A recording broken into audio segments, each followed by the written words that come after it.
following is an ESG On Location video.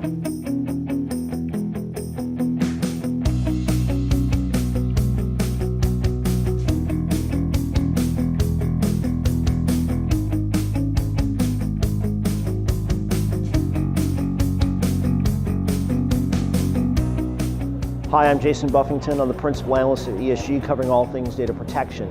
So let's do a wrap-up on backup from Dell EMC World 2016, Austin edition.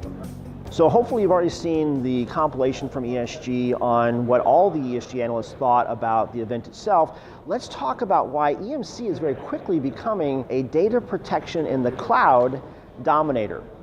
Now, the announcements actually came out last week, but we had several new things that came out. They had some new additions to the data domain family, where they're continuing to rationalize that portfolio and uplift it as needed.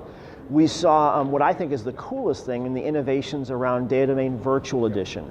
This is not only going to open up new markets for them downstream, certainly also solution provider scenarios as well, but this week they also are adding Cloud Tier, where that data domain that you're already using for optimized CapEx on-prem can now use clouds behind the scenes as for their colder sets of data. So you get data survivability and archiving capabilities simply by better integration with that. And of course, the best integration is going to come from using that in combination with Avamar Networker, but data domain on its own already enables a broad ecosystem, and DDVE, new addition to that, and Cloud Tier, new capabilities in that, continue to make that something to watch.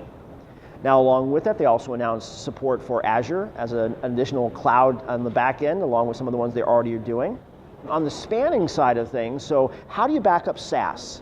Well, spanning has been EMC's answer for a while in backing up Office 365 and Salesforce, et cetera. Well, in the Office 365 area, there's a lot of sensitivity around the sovereignty of data, so they made some announcements around a new data center capability over in Europe in order to protect that data set. There's a lot of different arrows in the quiver that ought to make EMC as much of the one to beat in cloud-based data protection as they have been in enterprise data center-based data protection, and that's going to be fun to watch in 2017.